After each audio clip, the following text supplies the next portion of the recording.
para la Odisea. Dice así, ¿tiene usted Apocalipsis 3:14?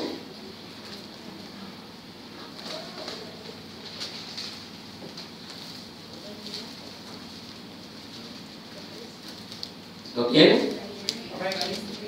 Apocalipsis 3:14. Atienda esto. Dice Cristo y escribe al ángel de la iglesia en la Odisea: he aquí el amén, el testigo fiel y verdadero, el principio de la creación de Dios, dice esto. Este es el aviso. Usted ha leído tanto esto, pero vamos a descifrar tres cosas aquí en este versículo. Y aquí creo que lo va a ir viendo. ¿Por qué? Porque se ha identificado como creador. Cristo es creador de todas las cosas. Se ha identificado aquí como testigo de la bendición y de los juicios. Y se ha identificado aquí como eterno. Porque Cristo es Dios. Cristo es Dios. Y la mayor parte, muchas veces, deniegan la divinidad de Cristo. No le dan la divinidad como Dios. ¿Por qué? Porque el Padre dice, es mi Hijo. Entonces el más grande es el Padre. Y al Hijo no le dan el lugar. Y eso no es así, hermano. Dios es uno solo, distribuido en tres partes. Y los tres son los que trabajan, o los que han trabajado para salvarlo a usted y a mí. Los tres.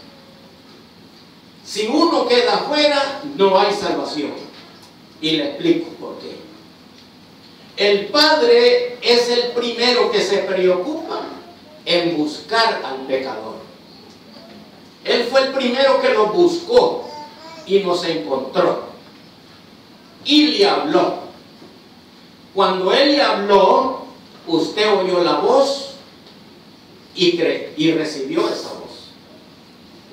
Y creyó en Él y Él lo selló con el Espíritu Santo de la promesa. Esa es la redención. El que no ha pasado este proceso no va para el reino.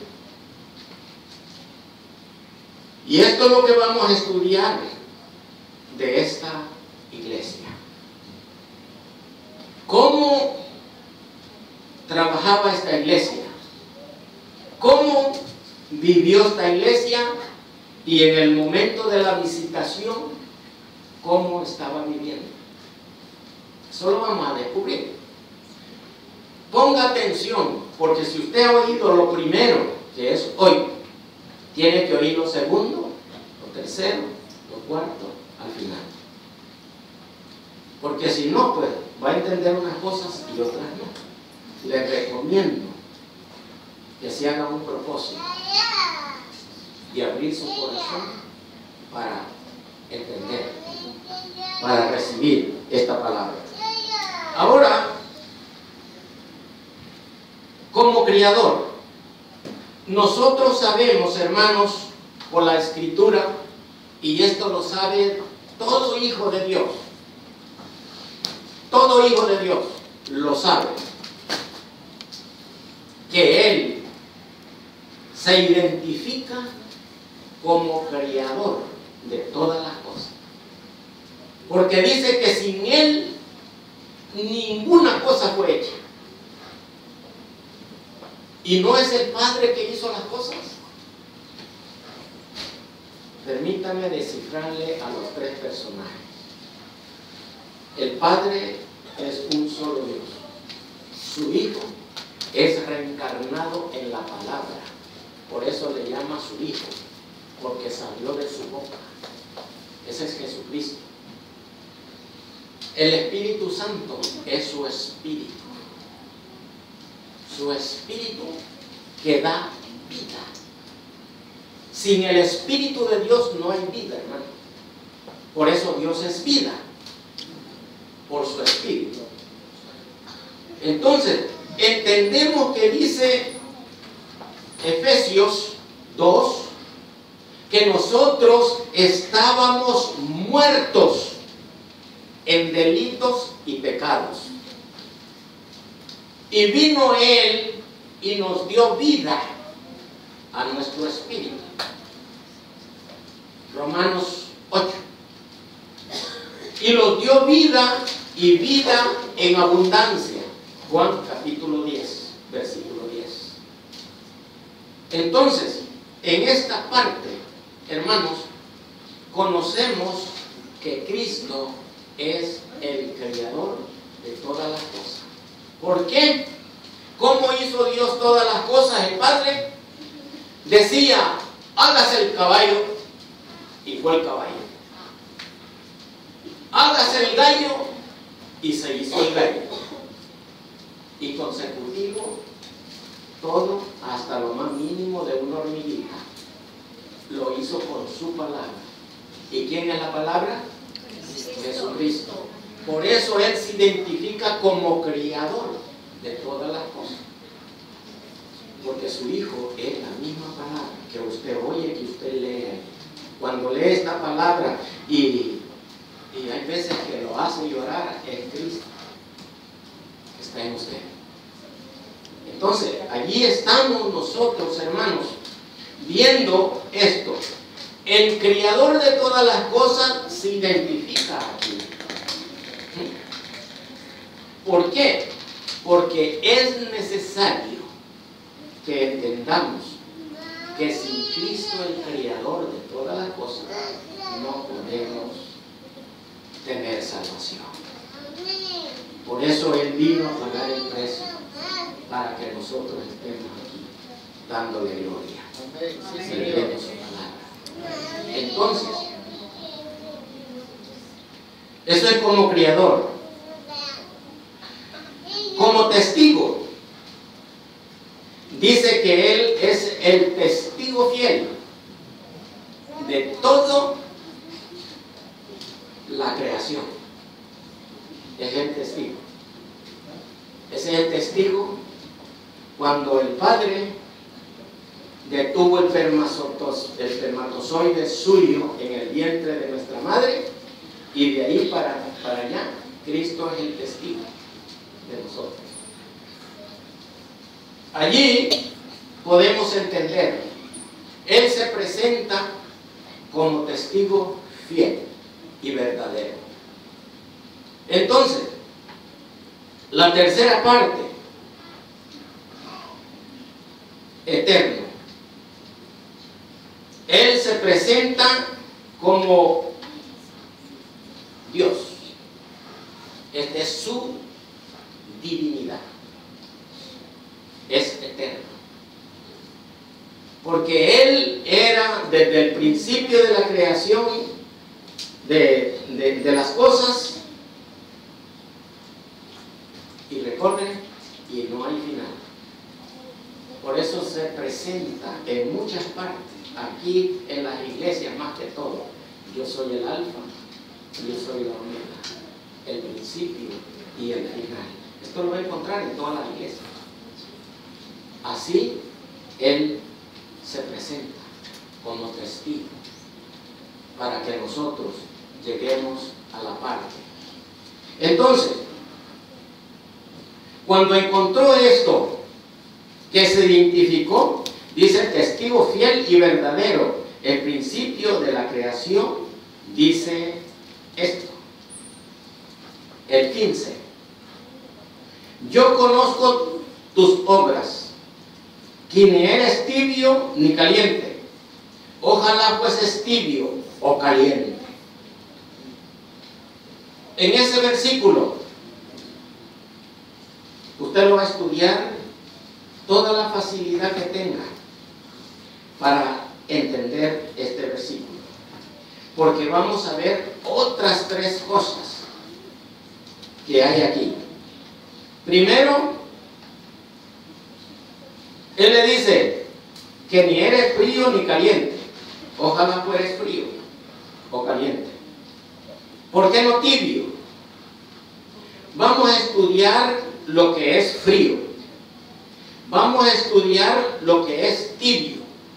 Vamos a estudiar lo que es caliente. Y entonces, cuando usted se dé cuenta de el tibio, eso se llama reincidencia. ¿Qué quiere decir esa palabra reincidencia? El que está firme y después se va. Ese es un reincidente que se fue de donde estaba. Un ejemplo, el Señor lo tiene aquí. Por X razón, usted vio un problema, usted no le gustó la alabanza, el mensaje, cualquier cosa, y se va para otro lugar. Allá en aquel lugar, pues halló más problemas que aquí, y entonces esto, y es un reincidente que anda buscando una iglesia perfecta. El reincidente es así. Cuando usted habla con un caído de la obra de Dios, lo primero que le va a decir, en muchas veces lo que me ha tocado a mí, dicen, no, es que allí no hay amor. Allí la gente se critica entre el uno al otro y es un pleito y cuánta cosa, eso es horrible. Va para otro lugar. En aquel otro lugar es peor. Y ya anda así. ¿Sabes por qué? Porque él anda el problema. Él es el que anda el problema. ¿Sabe que mi pastor lo dio una anécdota cuando los estaba enseñando liderazgo? Él dijo, había un hombre que tenía un caballo, uno solo, y lo cuidaba tanto porque ese era el vehículo, ese era donde llevaba la carga, donde lo llevaba él para donde él quería y cuánta cosa, y lo cuidaba mucho. Y en el campo hay una, ¿cómo le puedo nombrar a esto? Una araña. ¿Que no conocen la araña? La araña es un animalito que tiene muchas patas y peludas y que son así, por también así. Eso es criminal, hermano. Cuando esa araña en la noche sale, entonces haya una vaca echada, lo que le gusta subirse en la tierra y allí le echa un líquido, el veneno que ella anda, y lo deja en lo peludo del casco, porque a ella le gusta quizás la cosquilla o lo peludo, y cuando encuentra eso, allí deja el veneno. Esa vaca pierde el casco, porque se le hincha, se envenena eso, y hermanos, y tiene que botar el casco y cuanta cosa, y esa pata de ese animal ya no es fácil. A los caballos quedan inservibles. Y este señor cuidaba el caballo y andaba donde lo amarraba, buscaba el hoyo, porque hacen un hoyo así en la tierra, es bien conocido. Y él buscaba el hoyo y no hallaba ningún hoyo. Ah, pues aquí. Ponía la estaca ahí y amarraba el caballo. Y el siguiente día que llega, el caballo pasó la noche allí para comer y encuentra que el caballo empezaba a apoyar una pata. Y dijo él, ¿y qué pasó? Lo vio la araña y se le pone. El siguiente día lo lleva a otro lugar y vuelve a buscar bien para no cansarlo Así lo anduvo amarrando el caballo y no hallaba ningún hoyo donde hubiera araña. ¿Y sabe a dónde estaba la araña? En la estaca que él tenía para amarrarlo, ahí estaba la araña. Santo Dios. Esa es la aplicación de la anécdota. El cristiano muchas veces anda para arriba y para abajo y no haya el alimento que quiere y todo eso, porque anda una araña.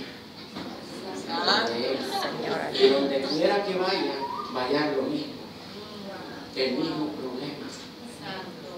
Entonces, esto nos aplica. Ese es el reincidente, el que se va de la obra del Señor. Y entonces a ese le llaman tibio. Hermano Cajamarca, yo no sé qué hora voy a terminar, porque la costumbre, yo quiero llegar a la costumbre de la hora que se termina, porque usted se puede cansar.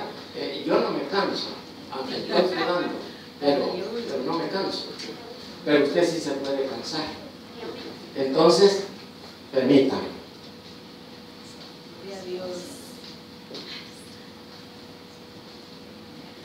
Porque el próximo domingo yo lo voy a llevar a todo esto, a todos los significados de estas tres palabras: lo que es el frío, lo que es el tibio y lo que es caliente.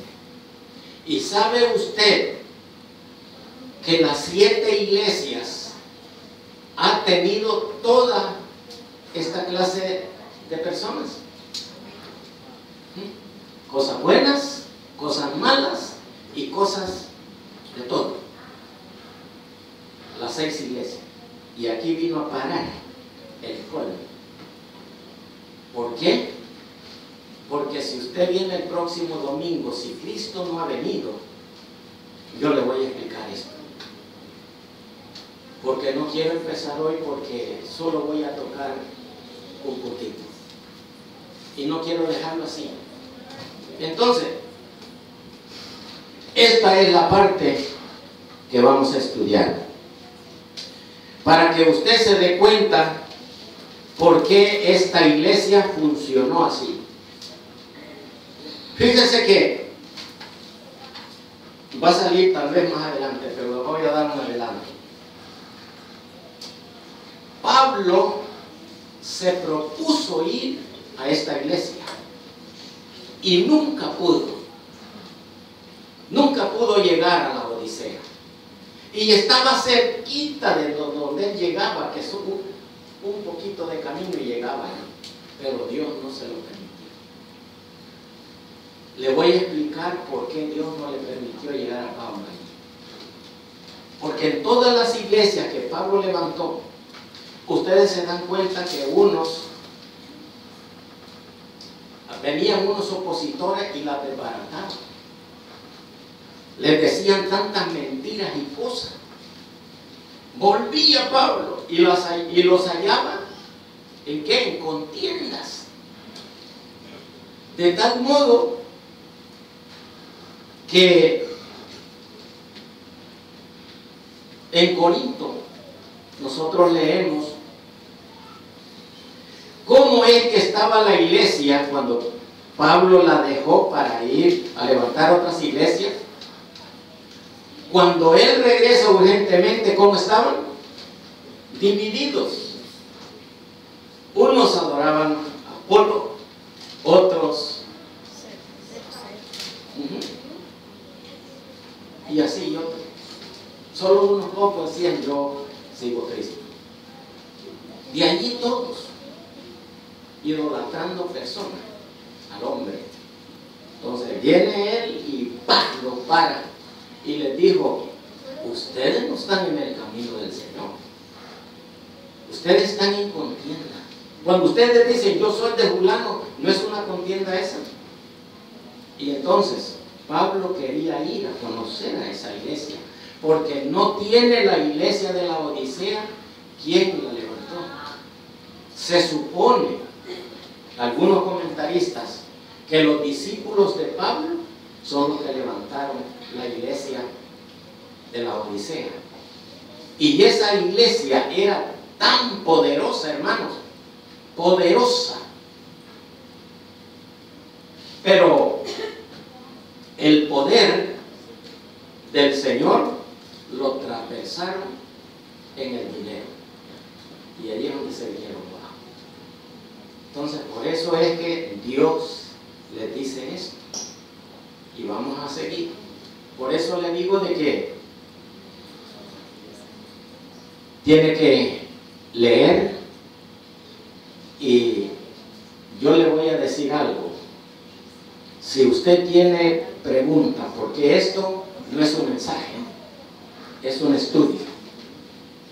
Para eso se da el estudio. El estudio usted puede interrumpirlo levantando la mano, haciendo preguntas que usted no ha entendido, que usted quiere saber qué es, y entonces no tenga temor.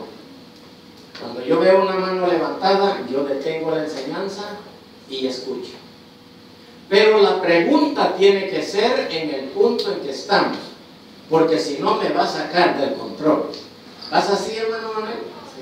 Si uno está enseñando un tema y después le hacen una pregunta de otro tema, para darle la respuesta se tiene que salir del tema. Y eso no es bueno, porque hay veces que uno se va por otro lado y allí se quedó. Y entonces, esta es mi recomendación. En esta apertura posiblemente usted no ha entendido nada.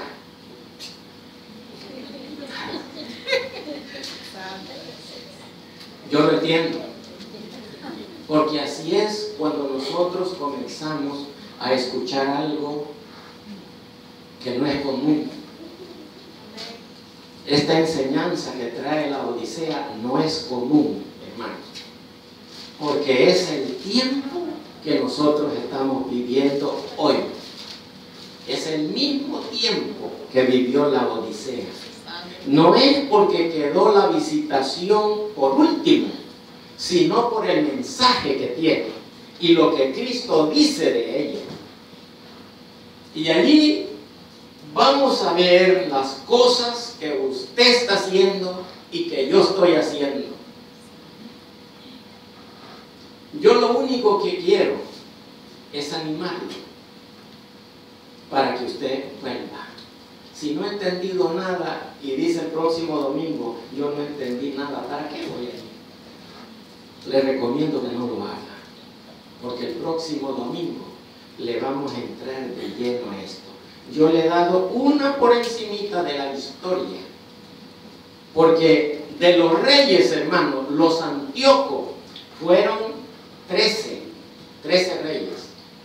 7 de ellos se involucraron, y el cuarto, Antíoco, es el que lleva a cabo la visión de Daniel, que es el que abominó el templo de adoración de Israel. Antíoco IV, cuando él recibió el poder de su padre, el tercero, recibió una riqueza y un poder de ejército, hermanos, que él se echó a todo Oriente, hermanos, y a todos los reyes los venció. ¿Y por qué eran esas guerras? Usted solo va a oír aquí de estos reyes: guerra el uno, guerra contra el otro, guerra aquí, guerra allá. ¿Saben por qué era todo eso? La avaricia del dinero. Los reyes que prosperaban y todo, y venía otro rey con más poderío, yo le voy a quitar a este lo que tiene. Y lo invadía y lo mataban y le quitaban todo lo que tenían. Esa era la riqueza de ellos. El cuarto, el primero, el segundo, el tercero, respetaron a Israel. Pero el cuarto fue el que hizo el desastre. Porque el cuarto llegó a esto, hermanos. Cuando él se dio cuenta que los terceros que habían pasado apoyaban a Israel, entonces él fue a Israel.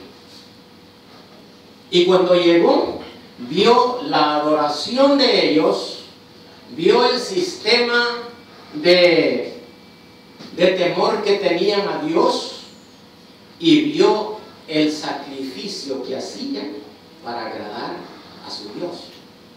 Antíoco III no creía solo en su Dios, que él lo andaba donde andaba guerreando, ahí andaba su Dios.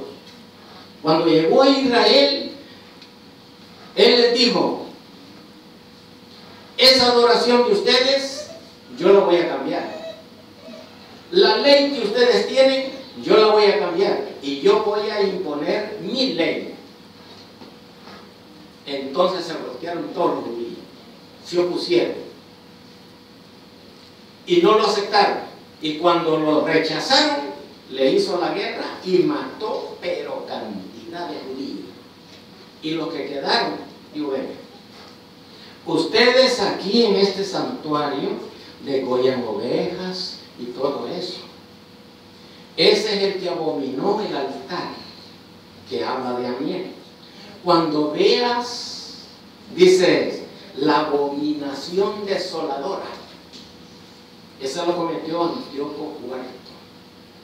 Y agarra el altar y agarra una cerda. ¿Sabe qué es una cerda? Una marrana, una chancha, o como nombres de cultura distintos. Y esos animales, para los judíos, es abominación. Ellos ni acercarse a un animal de eso. Por eso que Pedro no entendió el lienzo que Dios le bajó. Y le dijo: mata y come todo lo que ves. Cuando vio un cerdo, dijo Pedro: pero Señor, en mis labios nunca ha entrado cosa inmunda. Ahí viene la respuesta y le dijo: no llames inmundo lo que yo he hecho. ¿A qué se está refiriendo? Tiene dos connotaciones: lo humano y lo espiritual. Porque él no aceptaba a los gentiles. Él creía que los gentiles no tenían oportunidad de salvación. Pedro se oponía al mensaje a los gentiles. Por eso Dios le bajó ese lienzo. Y entonces le dijo: de esto mata y come. Y cuando el lienzo se volvió a enrollar, Dios le habló y le dijo: ya van a venir por ti. Y no te ruegues seguir. Tenés que estar pronto. Cornelio estaba orando, un gentil, un general del ejército. Estaba orando. Él era piadoso, hacía limosnas y todo lo de un hijo de Dios, pero no conocía a Dios. Entonces Dios se preocupó para salvarlo. Y allí es donde Cornelio, fíjese bien, tenía su familia reunida y invitó a todos los amigos. La casa estaba llena. Y llegan los soldados enviados por Cornelio. Tocan la puerta. Aquí está Pedro. Dicen sí. Y bajó Pedro, que estaba en la azotea. Y le dicen: mi general lo manda a traer. Él quiere que vaya. Y dice: vamos para allá. Porque Dios le dijo: no te vayas a resistir. Tenés que ir. Y al llegar allá lleno aquello y empezó a testificarles de Cristo. Y antes que terminara de testificarles de Cristo, el Espíritu cayó sobre todos. Entonces se asustó Pedro y todos los que iban con él. Y dice: entonces no es solo para nosotros los judíos la promesa, también es para ellos. Amén. Allí entendió el lienzo que él llamó inmundo a los gentiles. Esa es la enseñanza. Ahora, todo esto trae esta enseñanza. Le estoy dando el principio porque después vamos a entrar a la materia para que usted reciba la revelación por lo cual está escrito esto. Por eso le leí Romanos 15:4 al 6. Todas las cosas que están escritas en este libro es para nuestra enseñanza. Todo, lo entienda o no lo entienda. Pero cuando el Espíritu Santo le revela, entonces usted es bendecido. A usted le es entregado el discernimiento para entender la palabra. Hermanos, no sé cuánto tiempo me voy a llevar, pero yo espero que usted se preocupe en seguir escuchando esto y aprendiendo, para que usted no se vaya a desanimar, sino que usted tome control. Y les quería decir otra parte como anuncio, porque Dios los ha bendecido y vamos para El Salvador el 19 de agosto, mi esposa y yo, y hemos tenido una bendición porque mi hijo, que ha pasado esta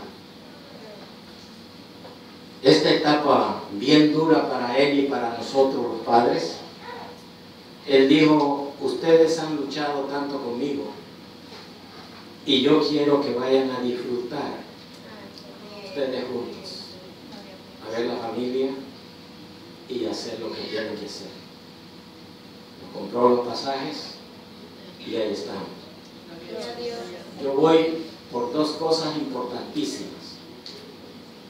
Yo deseaba ir porque mi papá ya está casi en lo último.